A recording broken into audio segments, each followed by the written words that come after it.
आम तौर पे ये देखा जाता है कि वो कहते तो अपने आप को जनप्रतिनिधि हैं, लेकिन अब वो जनप्रतिनिधि है ही नहीं। एक तरीके से प्राकृतिक नुकसान तो हमें झेलना ही पड़ा। मतलब जब प्रदूषण होता था तब केजरीवाल जिम्मेदार, अब अगर प्रदूषण खत्म हो गया तो बीजेपी और मोदी की वाह। पिछले 9 सालों में देश धरातल पे चला गया, जहां लोग प्रतिदिन 2014 के पहले 500 रुपये कमाते थे, आज लोग 300 रुपये कमा रहे हैं। 200 रुपये की उनकी आमदनी कम हो गई, महंगाई चरम पे है। अंधभक्त क्या कहते हैं? आमदनी बढ़ी है। हिंदुस्तान मोदी जी के वजह से यहाँ हिंदुस्तान को ब्लैक लिस्ट में डालने का चर्चा। नाक कटवाते हैं तो मोदी जी कटवाते हैं। नमस्कार, आप देख रहे हैं सौगंध टीवी और मैं हूं आपके साथ आस्था तिवारी।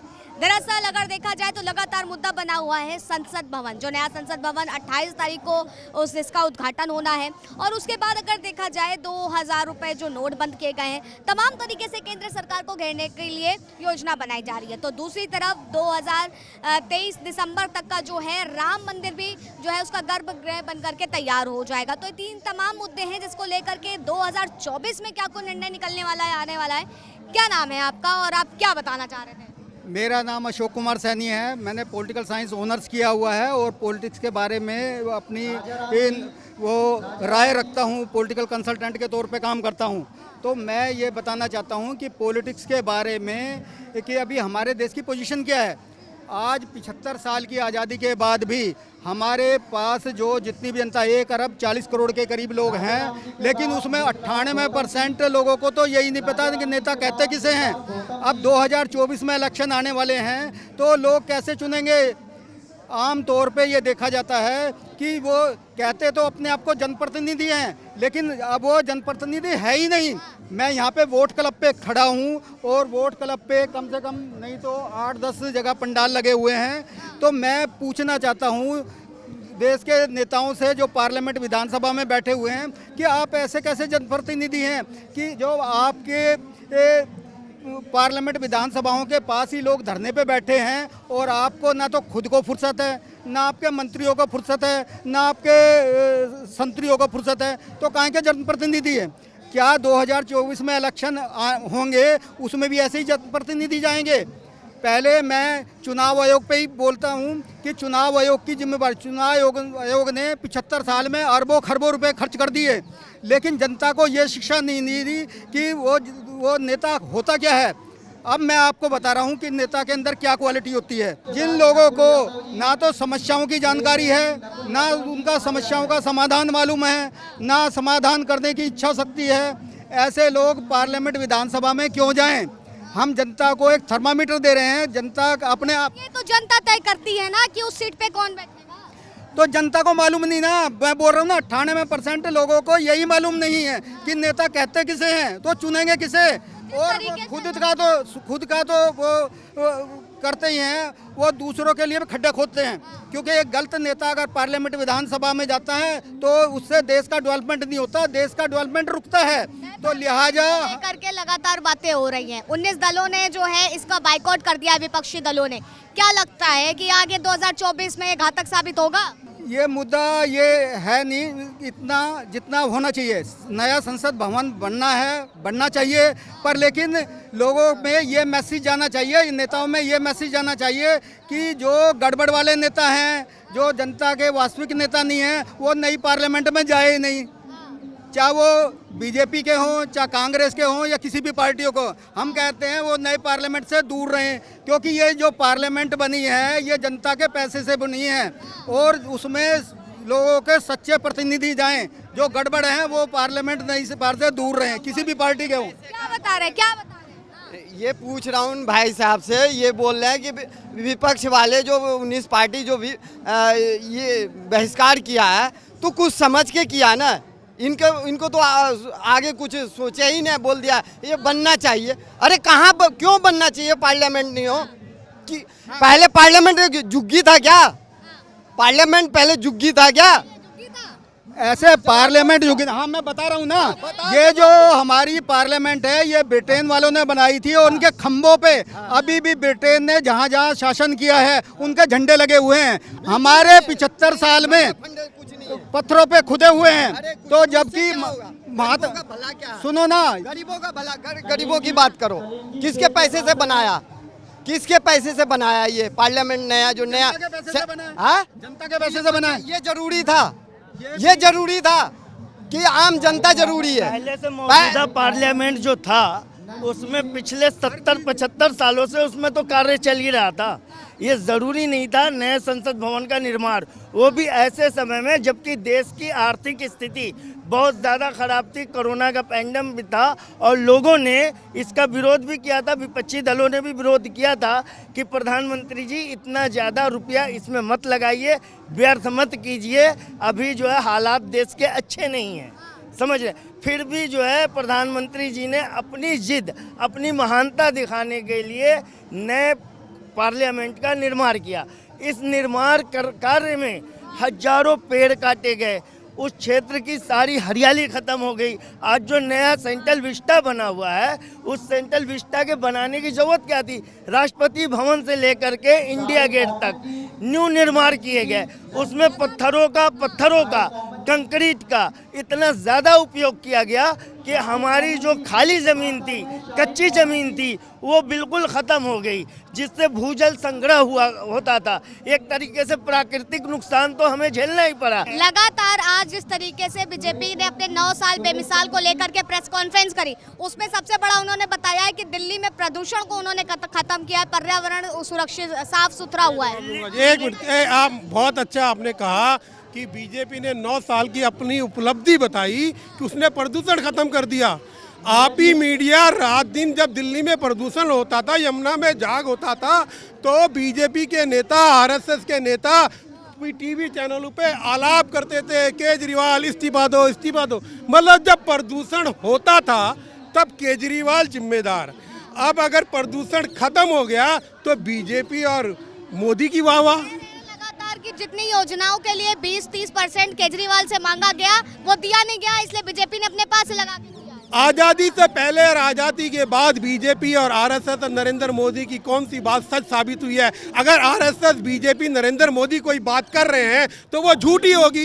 ये जाना किस लिए जाता है? बीजेपी, आरएसएस, नरेंद्र मोदी झूठ के लिए ही जाने जाते हैं। आज तक कौन सी बात इनकी सच हुई है? अगर आप कह रहे हैं ये बीजेपी की तरफ से आ रहा है, आरएसएस की तरफ से आ रहा है या मोदी की तरफ से आ रहा है, तो सबसे बड़ा प्रमाण है ये बात झूठ है।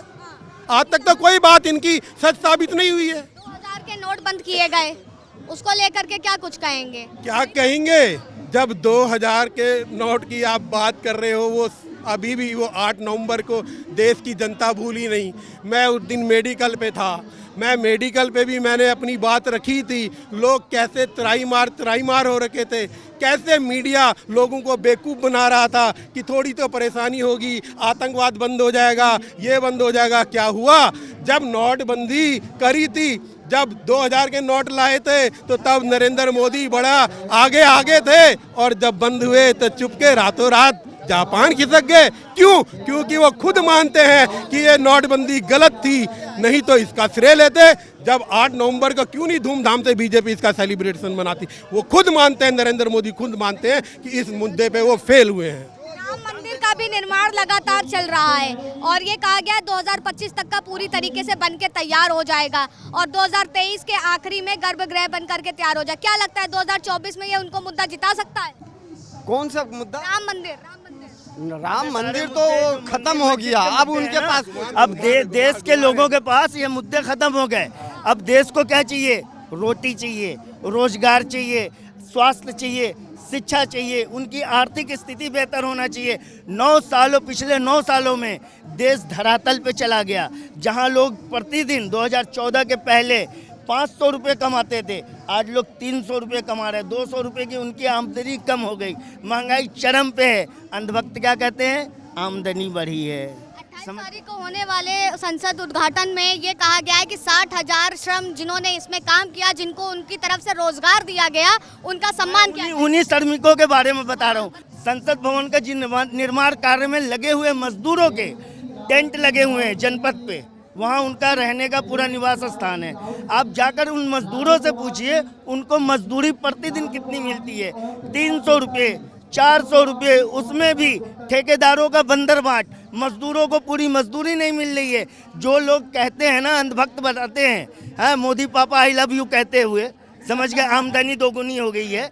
तो इस दोगुनी आमदनी का असलियत उन्हीं श्रमिकों से लीजिए जिन्होंने नए संसद भवन का निर्माण किया है और जो उसमें लगे हुए आज भी कार्य कर रहे हैं। उन मजदूरों के पास जाइए, उनसे पूछिए कि आपको रोज की दिहाड़ी कितनी मिलती है और पहले कितनी मिलती थी। वो बेचारे कहाँ कहाँ से, छत्तीसगढ़, राजस्थान, तो बिहार, तो बंगाल, उड़ीसा, देश के कमज़ोर वर्गों से आते हैं बेचारे। उनका यहाँ पे शोषण हो रहा है। 300, 400, 500 रुपये रोज पे वो बेचारे मजदूरी करके इस निर्माण कार्य को बढ़ाए और मोदी जी उसका वाहवाही कर रहे हैं। उन्हीं निर्माण श्रमिकों की वाहवाही कर रहे हैं जिनका खून चूसा गया है, जिनके साथ जो है शोषण हुआ है। कितने मजदूरों की आप बात कर रहे हैं कि उनका सम्मान होगा? 60,000 मजदूर। जब आप इन मजदूरों के सम्मान की बात करते हो तो मुझे याद आते हैं कि मोदी जी ने 2019 में जाके कुछ मजदूरों के पैर धोए थे, सोशल मीडिया में, टीवी में बहुत चला था, आपको याद होगा।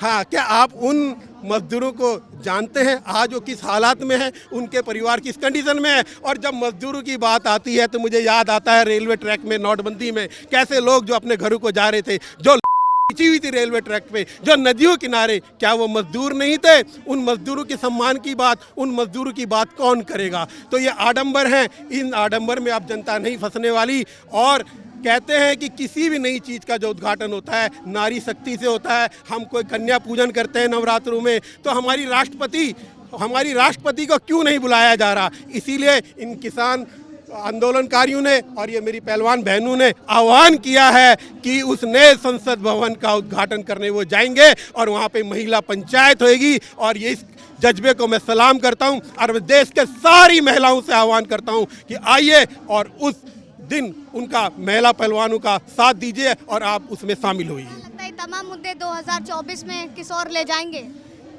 2024 में किस ओर ले जाएंगे ये तो पता नहीं, लेकिन बीजेपी और प्रधान सेवक का नामो निशान जरूर मिटा देंगे। लेकिन क्या लगता है कि आखिर बीजेपी अच्छा काम नहीं करती तो और कौन सी पार्टी से उम्मीदें हैं आप सब? अगर आप कह रहे हो कि बीजेपी अच्छा काम नहीं करती तो आप बता दीजिए। मैं अक्सर कई लोग कहते थे कि नरेंद्र मोदी बहुत अच्छा काम कर रहे हैं। आम आदमी जब पूछते हैं तो उनको ये नहीं पता होता कि अच्छा काम कर रहे हैं। एक काम बता दीजिए, एक काम बता दीजिए 2014 से अब तक, चाहे जवान हो, चाहे किसान हो, चाहे रोजगार हो, जो बीजेपी ने किया हो सिवाय हिंदू मुस्लिम। लगातार ये भी कहा जाता है कि विदेश में अपनी ऊंची हुई है, भारत की पहचान ऊंची हुई, लगातार ये तमाम मुद्दे उठाए जाते हैं। हाल ही में अमेरिका गए, वहाँ पे उनके राष्ट्रपति ने ऑटोग्राफ भी मांगा है। हाँ, आपने अच्छा जिक्र किया है कि विदेश जाते हैं और अमेरिका गए थे, तो हम ये बता देना चाहता हूँ आपको भी और आपके माध्यम से कि अमेरिका में वो तैयारी हो रही है जो आप सोचा भी नहीं होगा। इन्हें ब्लैक लिस्ट में डालने की चर्चा वहाँ जोरों पे चल रहा है अमेरिका में। हिंदुस्तान, मोदी जी के वजह से यहाँ हिंदुस्तान को ब्लैक लिस्ट में डालने का चर्चा, मोदी जी के कारनामों से जो कहते हैं हिंदू मुस्लिम और क्रिश्चियन वाली मामला जो है अमेरिका ने अच्छे ढंग से देख लिया है 9 सालों में। और वहाँ चर्चा इस बातों पे जोरों से है कि किस दिन डेट फिक्स कर दिया जाएगा कि बैन करो। जो ईरान का जो हालत किया था ना, वही हिंदुस्तान का करने वाला है। ईरान का करेंसी का हालत मालूम है आपको? 5,000 का नोट, यहाँ 100 रुपये का, यहाँ वहाँ का 5,000, यहाँ का 100 रुपये करें। तो वही हालत हिंदुस्तान का मोदी जी करवाने वाले हैं। नाक कटवाते हैं तो मोदी जी कटवाते हैं। यहाँ के प्रोडक्ट को कपड़े डाल दिया था मॉल में, नुपुर शर्मा आपके बीजेपी प्रवक्ता और जिंदल साहब के वजह से आपने उसको पार्टी से निकाले नहीं हो, आप पहले नाक कटवाए हो। मोदी जी, जो आप कारनामा, जो आपका मैनिफेस्टो, जो आपका कदम चलता है ना, वो बिल्कुल ही घिनौना चलता है। इससे हम विश्व गुरु नहीं हो सकते हैं। क्या लगता है लगातार चुनाव के आते ही पार्टियां जो है फ्री सेवा की मुहिम चला देती हैं, राशन भी बांटे जाते हैं, बिजली भी फ्री कर दी जाती, तमाम चीज़ें होती हैं। आम जनता को क्या वाकई ये फ्री चीज़ें चाहिए या क्या चाहिए? देखिए, आम जनता को ये जहाँ तक फ्री और बांटने की बात है ना, तो ये आम जनता को जो है ना, ये सरकारों की तरफ से एक राहत दी जाती है। इस राहत के एवज में यदि आम जनता को रोजगार दिया जाए या उसकी मेहनत का सही फल मिले, उनको मेहनत का सही दाम मिले, तो सरकारों को इन सब चीज़ों के देने की ज़रूरत ही नहीं पड़ेगी। आज आम जनता को न तो रोजगार मिल रहा है, न उसके मेहनत की कमाई का सही दाम मिल रहा है। इस वजह से सरकारों को इन चीज़ों को देने की ज़रूरत पड़ती है। आप कहते हैं कि मोदी जी का नाम विदेशों में हो रहा है, जब मोदी जी का नाम देश में नहीं हो रहा है, देश में वो चर्चित नहीं है, समझ गए, देश में वो संवेदनशील नहीं है, देश को न्याय नहीं दे सकते, देश को सुरक्षा नहीं दे सकते, देश को रोजगार नहीं दे सकते, देश को भरपेट जो है खाने की मेहनत करने की शक्ति नहीं दे सकते हैं, वो 80 करोड़ लोगों को अनाज साल 2 साल तक 5 किलो राशन बांट करके भिखारी बना सकते हैं, और जब उस राशन को पकाने के लिए 1500-1200 रुपये का गैस सिलेंडर भराना पड़ सकता है। मोदी जी यही कर रहे हैं। तो देखिए, लोगों ने लगातार तमाम मुद्दों पर बात करी है, जिस तरीके से संसद भवन को लेकर के भी लोगों ने अपनी राय रखी। उसके बाद 2024 के मुद्दे में भी बता दिया कि आने वाले समय में क्या कुछ दिखने वाला है। फिलहाल तब तक लिए आप बने रहिए सौगंध टीवी पर। कैमरा पर्सन सुमित के साथ आस्था तिवारी। आप देख रहे हैं सौगंध टीवी, सौगंध वतन की।